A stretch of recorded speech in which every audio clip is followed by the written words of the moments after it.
If you follow today's tutorial, you'll be able to create a flat illustration using Adobe Illustrator in just a few steps. My name is Cosmin and I'll walk you through the entire design process from start to finish. In today's exercise, we take inspiration from an amazing illustrator called Damien Orellana. He's an amazing illustrator from Brooklyn, New York. If you want to give him a follow, you can find him on Dribbble. Over here, Damien the Bear.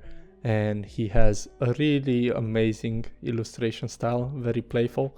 And I was browsing through Dribbble and I saw a particular illustration that I liked, and I'm like, let me try to do something similar and teach you guys how to do it as well. I'm going to take this as a reference, and to do this we have to know the rules of this illustration. So as you can see, it has a single stroke line. It has a very simple color scheme. We're going to use something similar and try to overlay two objects on top of each other. In my case, and for this exercise, we're going to use a different woman.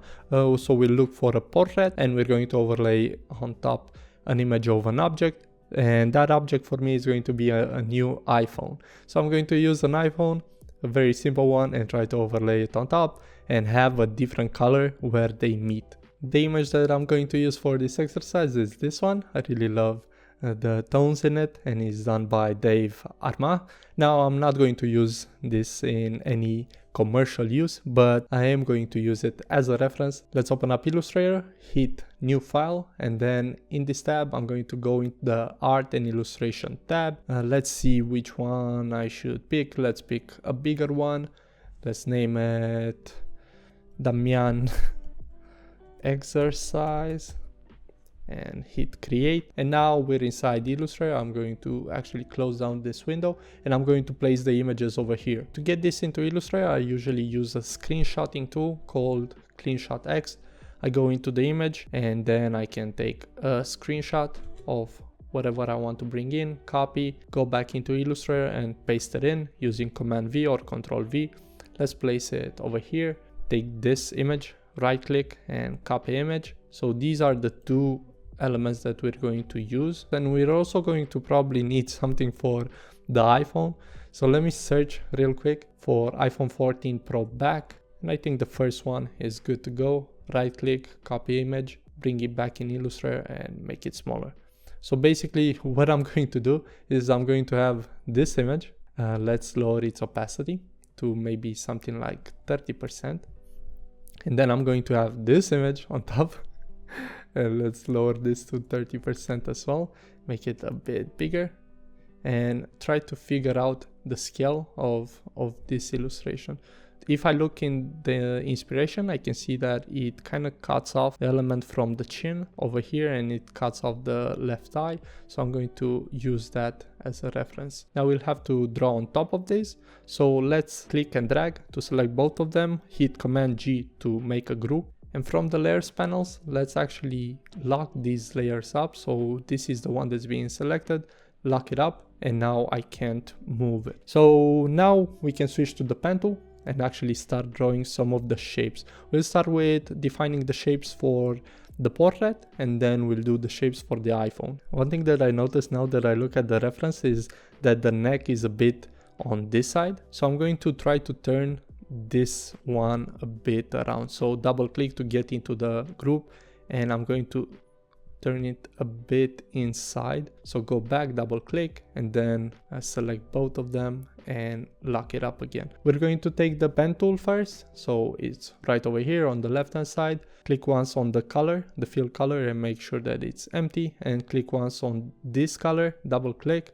and it will turn to black. So I'm going to use that. Let's go and make it a bit bigger, something like 8 points, 9 points.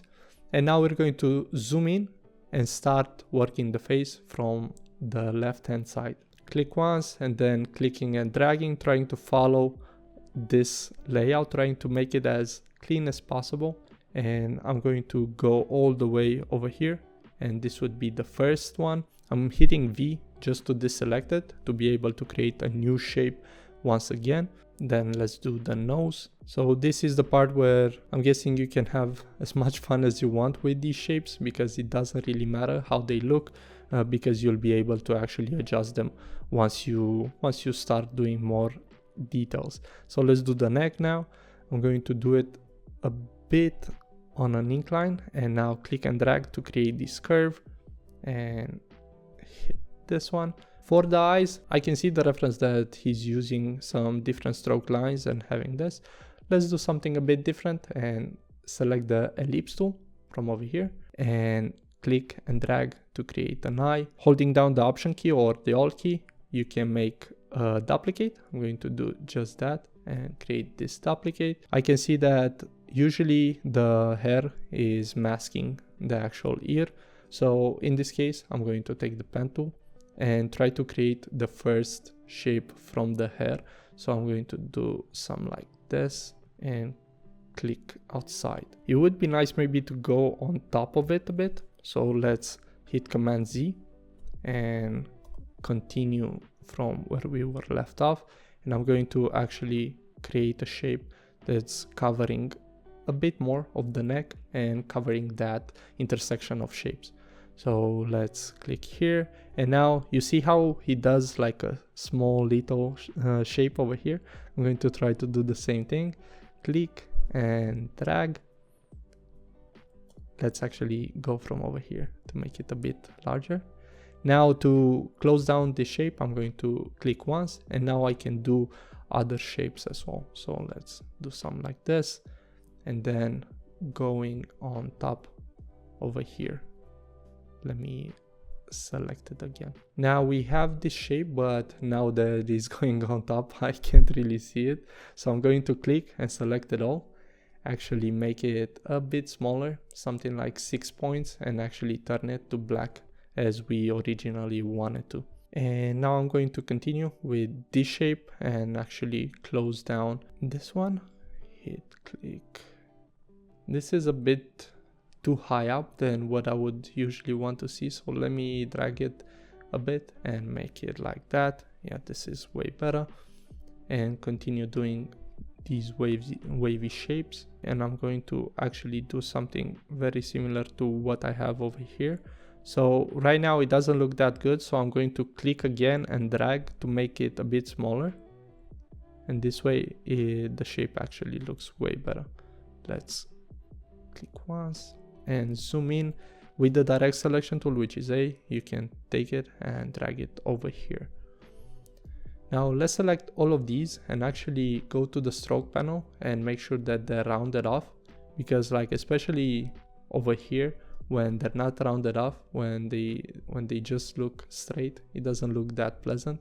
So I'm going to select and have these two on the middle and this one on the left to align to the center. So the eyebrows are over here. Click once and over here. Now this is not looking great because you have this angle. So I'm going to drag that handle and close it off. Now just know that it's going to actually overlap with the iPhone. So let's do the iPhone just to see how it's going to look. The way I'm going to do it is I'm going to eyeball it a bit. Just click once here, once here, once here, here, and here. And now we have the main shape of the iPhone. And to round the edges, go back to the direct selection tool, which is A on the keyboard, click and drag, and it's going to create this beautiful shape. The nose, I would like for it to actually intersect with this one, so I'm going to move some of these with the direct selection tool. And now we can continue with this part of the eyebrow. Click and drag. Just try to follow the reference as loosely as possible, just because that way you can actually do whatever you want. As you can see, he's using the outline, but it's actually a filled shape. I'm going to actually use a different shape behind it. So I'm going to use a shape created that's actually black and switch it up over here from the swatches panel. Let me do the same and try not to close the shape. I'll do the same for this one. Cool. And then let's do the actual mouth. I want her to be a bit mad. so I'm going to make it a bit sadder. Usually I do illustrations where the character is smiling, but let's do something a bit different this time. And now you can add a fill to this one as well. Double click, it creates the fill, but it creates it white. So let's go back to black. In the reference, you can also see he's using some of these elements as texture. So I'm going to do just that. Click here and create one over here.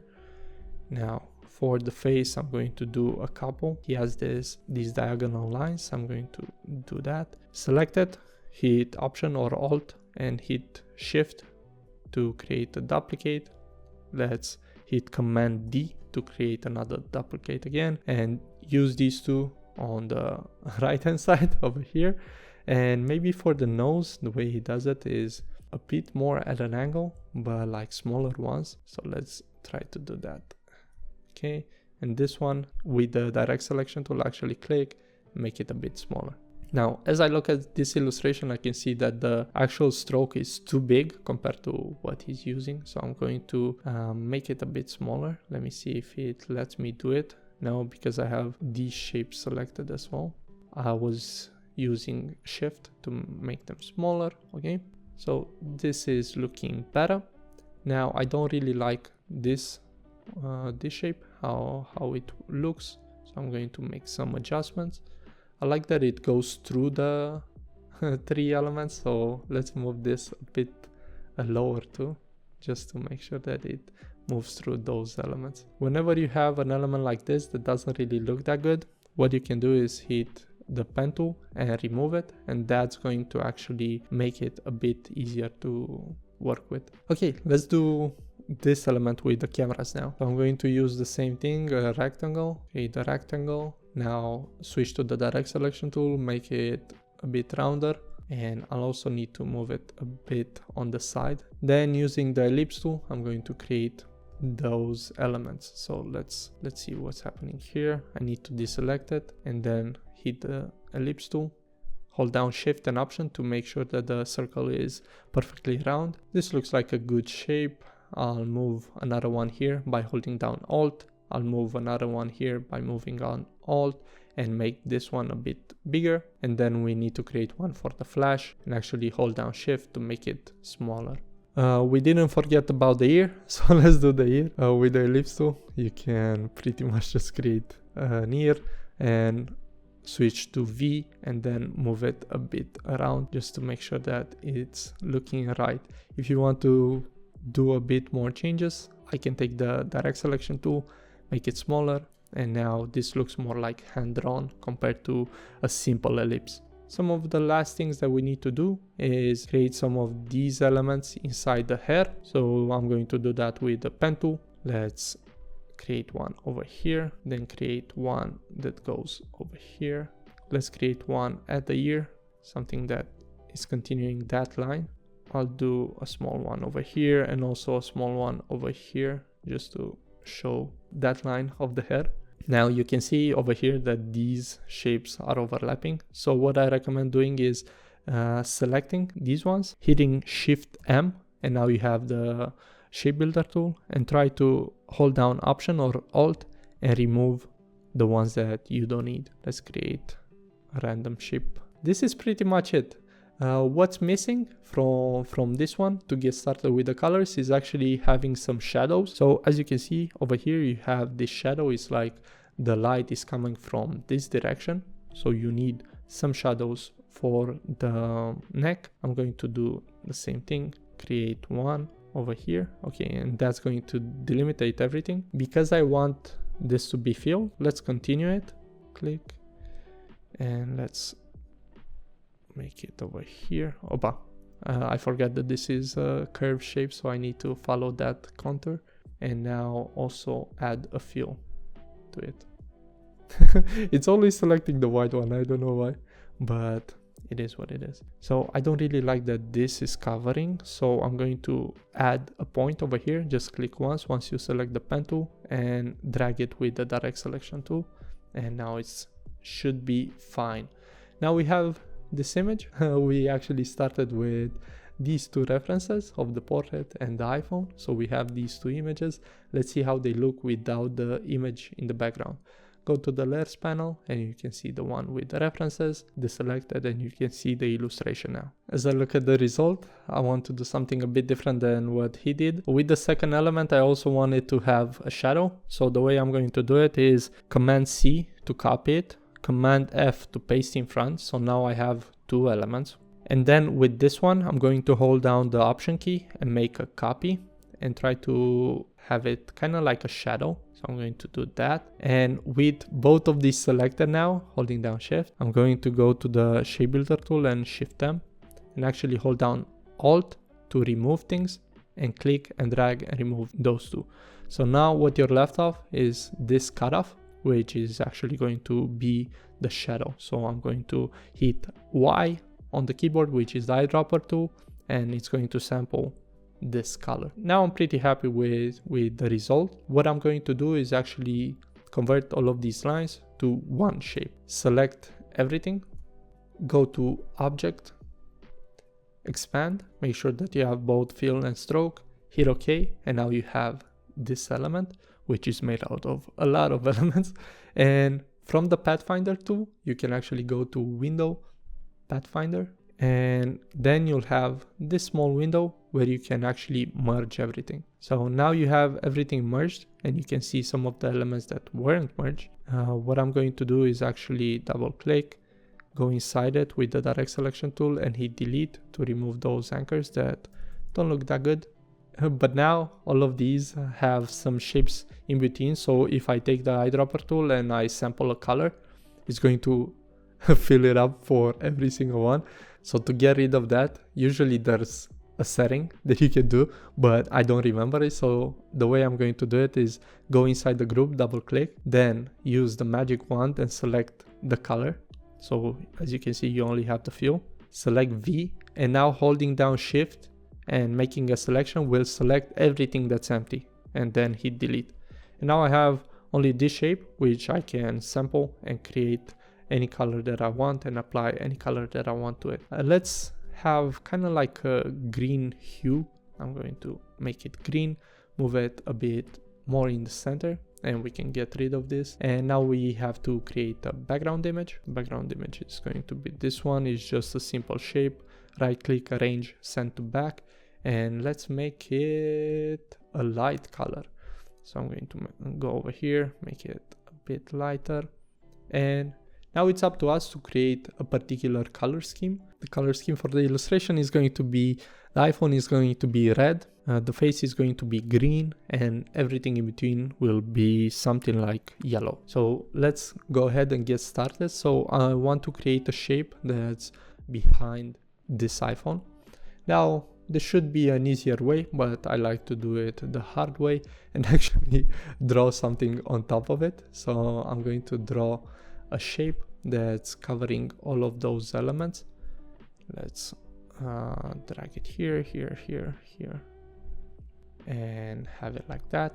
Okay, so this is going to be the shape that's going to be behind this illustration. So double click to actually create a color, go to the reds and play around till you find something that makes sense for you. But I need to send this back, so I'm going to hold down Command or Control on the Windows and go back until you hit the point where this covers everything. We're going to have the green for the face over here. So I'm going to do the same thing, create a shape that's going to be behind these lines. Click and drag, and then it's going to be easy from here on out because I can go behind everything. Okay, so this needs to cover the neck and the face, and we're going to use the same color for the ear as well. But yeah, let's move this around because we have some empty space over here. Let's move it behind, and the color is going to be yellow. So let's see, this is super saturated. Let me see if I can find something more greenish. Yeah, something like this. But as you can see, it's still above the red shape. So Command left bracket until it gets behind the red shape. And we're going to do the same for the ear. So we need the same color that's already sampled. Let me know in the comment section if there's an easier way of doing this, of filling up shapes. I don't really know it, but I am doing my best over here. So let's move it behind. And now whatever we have over here needs to be green, or should it be the other way around? Let's create it. Create this shape. So it needs to not cover the hair because the hair is something different. It needs to be red. Let's click and drag over here. Okay, this looks good. I can't really see over here once I start drawing. Maybe I should move it behind and now I can see it. But now it's being deselected. God damn it. Let me see, let me remove this. Select this one. Go and finish off this shape.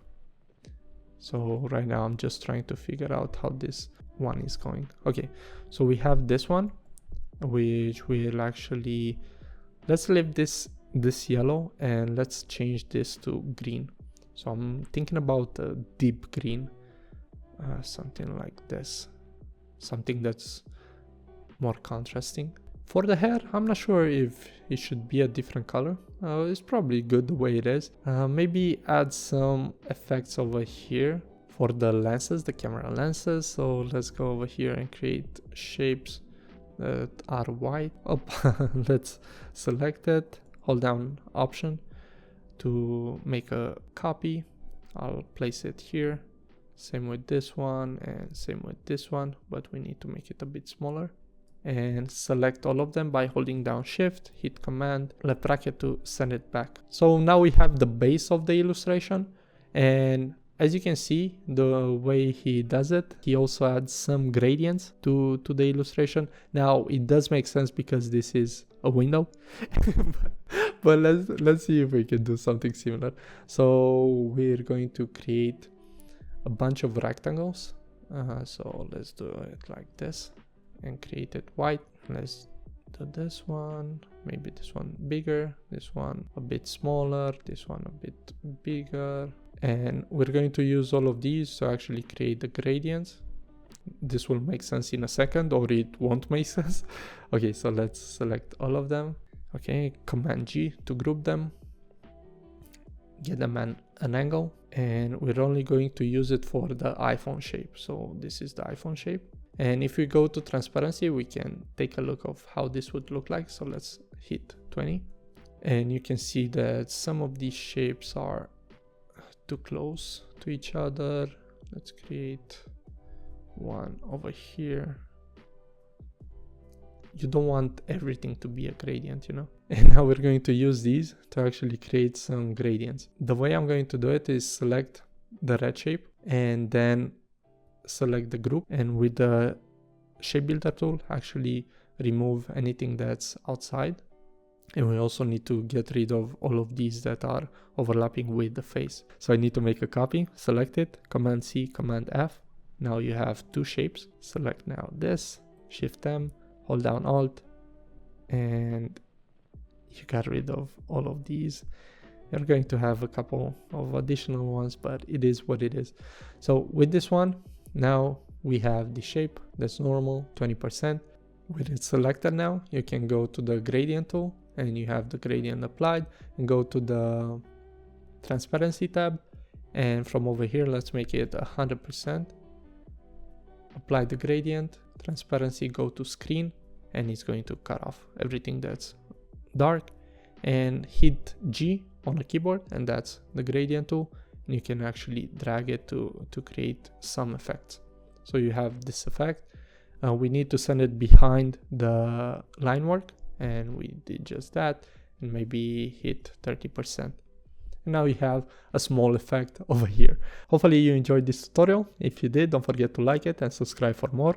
And don't forget to go follow Damian Orellana on Dribbble, Damian the Bear, and also on Instagram, Big Beard Damian.